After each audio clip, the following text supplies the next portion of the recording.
Nous sommes des guitares. Oui, oui. Nous sommes toutes et tous des instruments de musique. Tout dans l'univers n'est qu'énergie, fréquence, vibration et donc son. Et chacun d'entre nous émet sa propre fréquence. Et nous y sommes sensibles. Nous avons des capteurs sensoriels qui nous permettent de pouvoir reconnaître la fréquence de celles et ceux qui nous entourent. Et la personne intense, la personne atypique est particulièrement bien dotée pour cela. Nous avons jusqu'à l'âge de 7 ans appris à jouer de cet instrument, de cette musique, en état modifié de conscience, c'est-à-dire sans discernement. Nous avons appris à accorder nos modalités cognitives, relationnelles, émotionnelles, corporelles, énergétiques et même spirituelles, en nous calquant sur ce que nous avons pu observer autour de nous. Les gens qui nous entourent, notre bagage éducationnel, tout cela a forgé la mélodie que nous continuons à jouer. Nous sommes aujourd'hui responsables de la mélodie que nous voulons jouer. Il arrive parfois que la musique que nous jouons soit très dissonante au regard de ce que nous aimerions jouer ou de ce que nous pourrions jouer. Vouloir jouer de la guitare classique sur une guitare conçue pour le rock ou conçue pour le folk, ça ne fonctionne pas.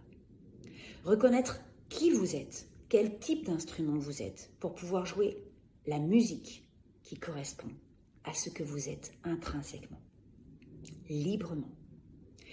Pour cela, il va falloir apprendre à accorder chacune de ces cordes. Car qui d'entre vous a appris à accorder sa corde énergétique en étant petit?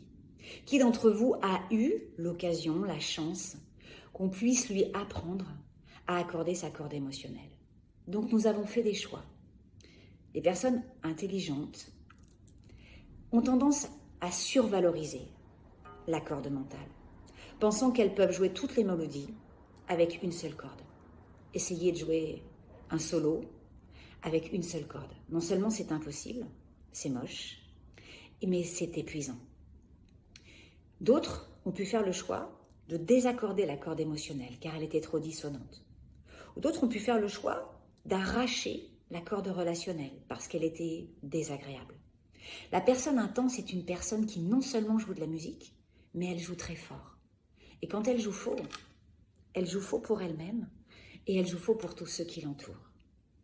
Apprendre à jouer de sa musique, apprendre à accorder chacune de ses cordes, et c'est ce que je vous transmets dans les accompagnements que j'organise, les formations que j'organise, c'est ce qui va vous permettre non seulement d'identifier clairement la musique qui est la vôtre, de pouvoir la jouer avec la pleine autorisation que vous allez pouvoir vous accorder, mais en plus de pouvoir être impactant, inspirant pour tous ceux qui auront le plaisir de pouvoir écouter une musique enfin accordée.